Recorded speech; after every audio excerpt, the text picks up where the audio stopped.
हो, राम मंदिर जैसी भव्य इमारत के निर्माण में भी राजस्थान के पत्थर का काम से वहां उसका निर्माण हो रहा है। Rajasthan marble, granite, sandstone, slate का प्रमुख उत्पादक और निर्यातक है। हाल ही में अनूठे रंगों के ग्रेनाइट की खोज से इस क्षेत्र में संभावनाएं और भी बढ़ी हैं। हाल ही में देश और विदेश में हुए इन्वेस्टर मीट में निवेशकों ने यहाँ के खनन क्षेत्र में भी विशेष रुचि दिखाई है। कोरिया के एलेक्स इंटरनेशनल जैसी बड़ी कंपनियों ने खनन और विनिर्माण क्षेत्र में निवेश करने में रुचि दिखाई है। कोरियन स्टोन एसोसिएशन के साथ भी राजस्थान से स्टोन के निर्यात को बढ़ावा देने पर सार्थक चर्चा हुई है। राजस्थान पेट्रोलियम उद्योग में तेजी से कदम बढ़ा रहा है। यहाँ भारत के सबसे बड़े ऑनशोर कच्चे तेल और प्राकृतिक गैस के भंडार भी हैं। राज्य में देश के कुल उत्पादन का लगभग 15% क्रूड ऑयल और प्रतिदिन 3.3 मिलियन घन मीटर प्राकृतिक गैस का उत्पादन हमारे राजस्थान के अंदर हो रहा है। राजस्थान में खनन के क्षेत्र में निवेश की बहुआयामी अवसर है। राजस्थान का समृद्ध खनिज भंडार निवेशकों के लिए माइनिंग और प्रोसेसिंग में आकर्षण का अवसर प्रस्तुत करता है। यह आयोजित होने वाले स्टोन मार्ट अब पूरी दुनिया में अपनी पहचान बना रहा है। खनन क्षेत्र में नई फैक्ट्रियां की स्थापना और विस्तार में भी निवेश और लाभ की भरपूर संभावना है। निवेश अनुकूल वातावरण भी है क्योंकि राजस्थान सरकार की नीतियां निवेश के अनुकूल है। इसलिए प्रदेश में निवेश के लिए एक आदर्श स्थान है। राज्य सरकार ने हाल में कई प्रमुख कदम उठाए हैं जो निवेशकों के लिए सहायक साबित हो रहे हैं। पिछली कांग्रेस सरकार के दौरान प्रदेश के खनन क्षेत्र में जो भ्रष्टाचार हुआ वह किसी से छिपा हुआ नहीं है। माइनिंग के मामले में जरा पिछली सरकार के कारनामा को देखें तो आप देख सकते हैं कि उन पर किस तरह से आरोप लगे थे। तब खनन माफिया के हौसले बुलंद थे। आए दिन चिंताजनक खबरें आती थी। ये तस्वीर बदल रही है। प्रदेश के खनन संसाधन राजस्थान के भविष्य को संवारने के लिए उनके लिए माइनिंग घर भरने का साधन थी और हमारे लिए ये नया विकसित राजस्थान बनाने के लिए आधार है। हमारी सरकार आने के बाद प्रदेश में मेजर और माइनर दोनों ही खनन क्षेत्रों में उल्लेखनीय कार्य होने लगा है। पिछले 7 माह में ही प्रदेश में 32 मेजर मिनरल माइनिंग ब्लॉक का सफल ऑक्शन हो चुका है। हमने खनन क्षेत्र में पारदर्शिता लाने, नीतिगत सुधार, आधुनिक बुनियादी ढांचों का विकास और व्यापार प्रक्रिया को सरल बनाने जैसे कदम हमने उठाए हैं। हमने ऐसा वातावरण तैयार किया है जहां निवेशक बिना किसी कठिनाई के अपना कारोबार शुरू कर सकता है।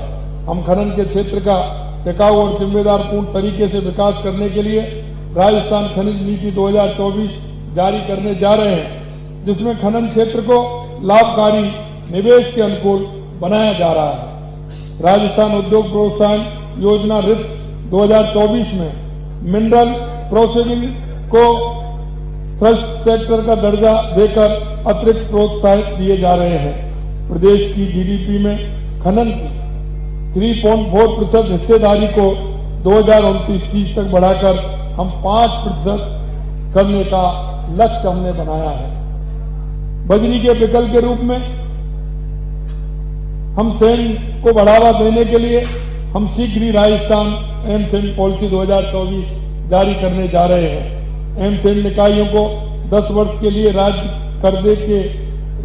करके दे एवं जमा का 75% अनुदान दिया जाएगा। साथ ही स्टाम्प शुल्क में 75% के भुगतान की छूट और 25% राशि के पुनर्भरण का प्रावधान किया गया है।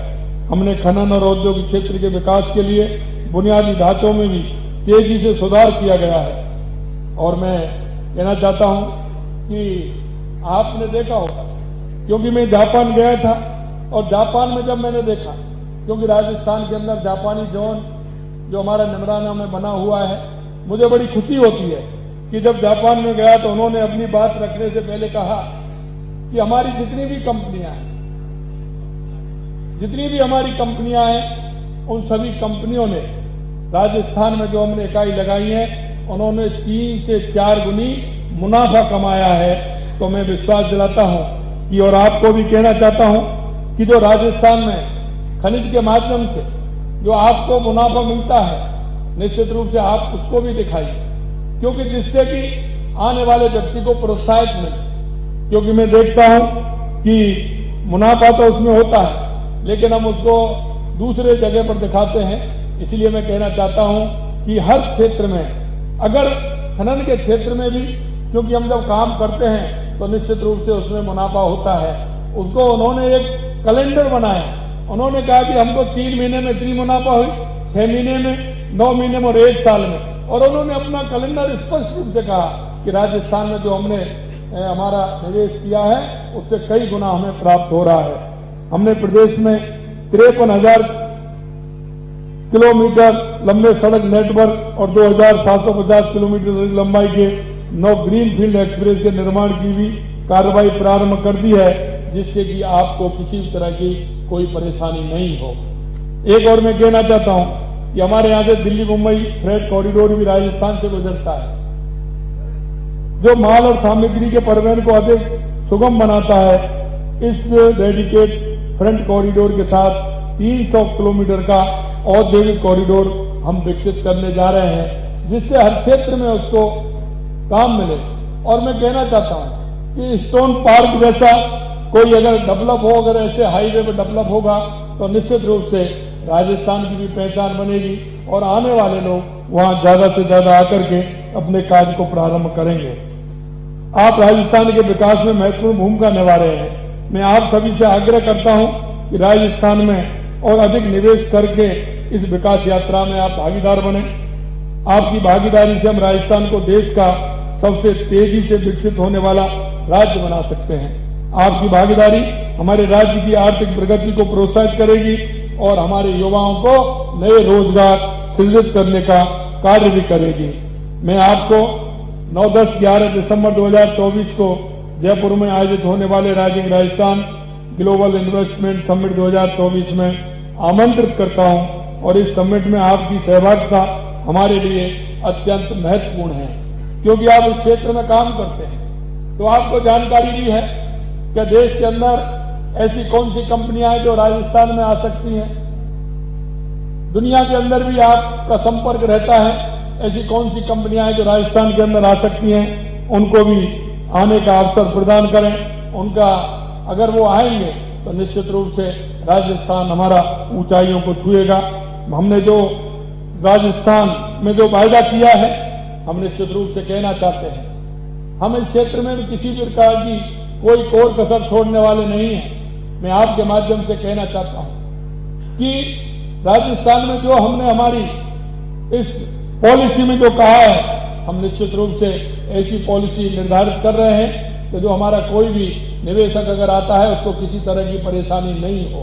और आपको भी मैं कहना चाहता हूं कि किसी भी तरह से आपको परेशानी नहीं आएगी और आप खुल करके राजस्थान के इस इन्वेस्ट मीट में आप अपनी भागीदारी निभाएं। इतना ही मैं कहना चाहता हूं, क्योंकि हमारे राजस्थान को मजबूती के लिए, विकसित राजस्थान बनाने के लिए, उत्कृष्ट राजस्थान बनाने के लिए हम आप सभी के सहयोग की अपेक्षा करते हैं। और मैं कहता हूं कि आप आइए और अपने राजस्थान को विकसित करिए, क्योंकि राजस्थान हर क्षेत्र में आगे है। और खनन के क्षेत्र में मैं कहूं तो राजस्थान सबसे आगे है, क्योंकि यह हर तरह का, जैसा कि मैंने बताया, कोई भी आप खनिज के क्षेत्र में हम कह सकते हैं कि सबसे ज्यादा, अगर खनिज में सबसे ज्यादा संख्या अगर है तो हमारे राजस्थान की है। इसलिए मैं आपसे कहना चाहता हूं कि राजस्थान में प्रचुर मात्रा है और खनन के अलावा और कई संभावनाएं हमारे राजस्थान के अंदर हैं, चाहे वो पर्यटन की दृष्टि से हो, चाहे वो शिक्षा की दृष्टि से हो, चाहे चिकित्सा की दृष्टि से हो। हर तरह से हमारा राजस्थान मजबूत है। मैं आपके माध्यम से उन्हें आप सभी को बहुत बहुत शुभकामनाएं देता हूं। राजस्थान की उपलब्धियों और अवसरों के साथ हम आपके निवेश का स्वागत करते हैं, चाहते हैं कि आप हमारे राज्य के विकास में सहभागी बने और राजस्थान की विकसित राजस्थान की और उत्कृष्ट राजस्थान को बढ़ाने का काम आप सभी करेंगे। आप सभी को बहुत बहुत धन्यवाद, बहुत बहुत धन्यवाद। जय हिंद, जय भारत, जय राजस्थान।